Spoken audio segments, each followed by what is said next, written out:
bonjour à tous. Dans cette vidéo, nous allons apprendre comment nous pouvons maîtriser nos approvisionnements avec Sage en gestion de production. Nous allons regarder rapidement à partir de commandes clients, de prévisionnels, voire de stock minimum, comment est-ce que nous pouvons avoir un état des lieux de ce qu'il est nécessaire d'acheter pour éviter du surstock, de la rupture et voir en conséquence comment est-ce que nous pouvons piloter au mieux notre trésorerie selon les dates de besoin à laquelle on va avoir la nécessité de passer nos achats. Dans mon exemple, depuis une prévision, nous voyons que nous avons en visuel les futures ventes que la société devrait enregistrer selon ce prévisionnel. Notre objectif va être maintenant de se dire si ce scénario se réalise, comment est-ce que à travers un calcul de besoin, nous pouvons prendre en compte cette prévision, mais également toutes les commandes en cours ainsi que les stocks minimum nécessaires pour mon entreprise. Le fait de passer le calcul va nous permettre de générer notre liste d'achat. Cette liste d'achat, nous allons pouvoir avoir un aperçu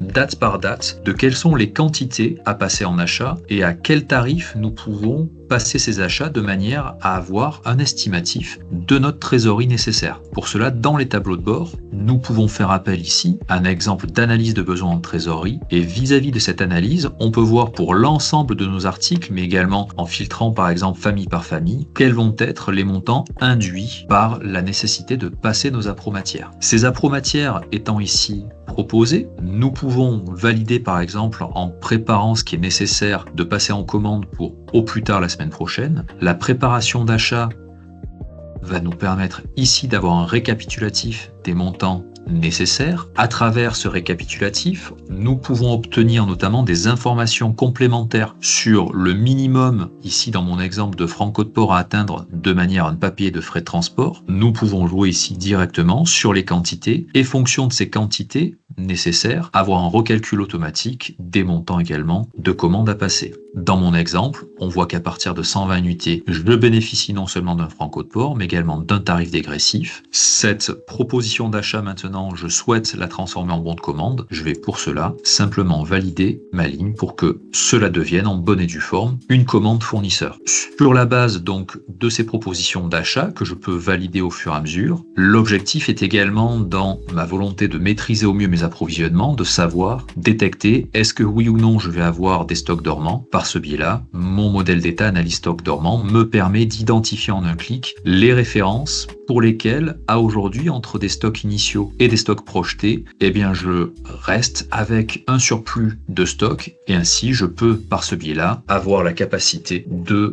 soit lancer des fabrications à l'avancement pour pouvoir consommer ce stock progressivement ou bien d'être en tout cas alerté sur une non-nécessité d'achat supplémentaire. Lorsque je souhaite maintenant, à l'issue donc de mes prévisions de vente, desquelles en déduisent mes propositions d'achat, je vais pouvoir donc progressivement passer mes appros et retrouver au niveau de mes documents d'achat les différents bons de commande passés par fournisseur et ainsi directement envoyer ma commande à mon fournisseur. Je vous remercie, je vous dis à bientôt dans une prochaine vidéo.